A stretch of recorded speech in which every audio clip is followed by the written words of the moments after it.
डिपार्टमेंटनं ही म्हणजे दौरा हे ऑफिशियल केला असल्या कारणानं इकडे स्वच्छतेचं प्रमाण फार मोठ्या प्रमाणात दिसलं की मला ते जरा असं बोलतात ना की एवढं स्वच्छता बघून मी अगदी भारावून गेलो एवढी स्वच्छता म्हणजे माझ्या एसटी महामंडळाच्या शौचालयामध्ये कॅन्टीनमध्ये जर होत असेल तर मग मला असं वाटतं की मला आजपासून पाहणी दौरे बंदच करावे लागतील. आणि नंतर मला कळलं की हे फक्त मंत्री येणार म्हणून हे एका रात्रीतून सगळं केलेलं आहे.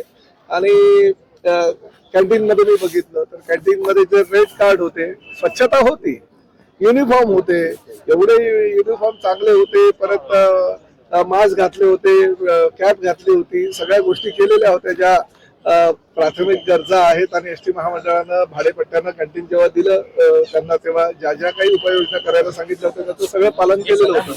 पण एक महत्वाची उपाययोजना त्यांनी केली नव्हती की कॅन्टीन मध्ये सर्वसामान्य प्रवाशाला हवं ते खाऊ द्या, परंतु गोरगरीब जे प्रवासी आहेत त्यांना 30 रुपयामध्ये चहा आणि नाश्ता मिळायला हवे. हे एसटी महामंडळाचं हे धोरण आहे की गोरगरीब प्रवासी सुद्धा एसटी महामंडळाच्या कॅन्टीन मध्ये जाऊन पोटभर तो त्याचा नाश्ता झाला पाहिजे. आणि म्हणून ती योजना आम्ही चालू केली. त्या योजनेमध्ये हरताळ फासलेला आहे. उलट त्यांनी जे रेड कार्ड ते बोर्ड लावलं होतं त्याला चिकटपट्टी चिटकवली होती आणि हवाच्या सभा मिळत होता. ठीक आहे, ते ज्यांना परवडतं त्यांनी ते खावं, आमची काही ना नाहीये, परंतु 30 रुपयामध्ये भरपोट जे काही पदार्थ द्यायचे असतात, 2 समोसे, 2 वडे आणि 1 चहा किंवा 1 कॉफी, अशा पद्धतीचं ही योजना आहे. त्याचा त्या ठिकाणी बिलकुलपणे त्यांनी त्याचं नियमाचं पालन केलेलं नाही असं निदर्शनास आलेलं आहे. त्यांना मी ताबडतोब उद्यापासूनच 30 रुपयाचं मोठ्या दर्शनी भागामध्ये चहा नाश्ता 30 रुपयामध्ये मिळेल असा प्रकारचा बोर्ड लावायला सांगितलंय.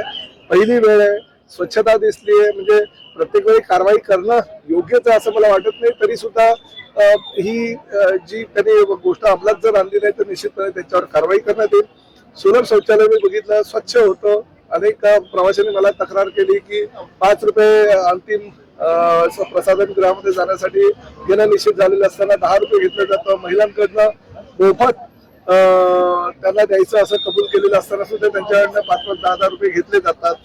तर ते सुद्धा मी माझ्या या भागातल्या अधिकाऱ्यांना सांगितलं की त्यावर सुद्धा तुम्ही उद्यापासून लक्ष ठेवायला पाहिजे.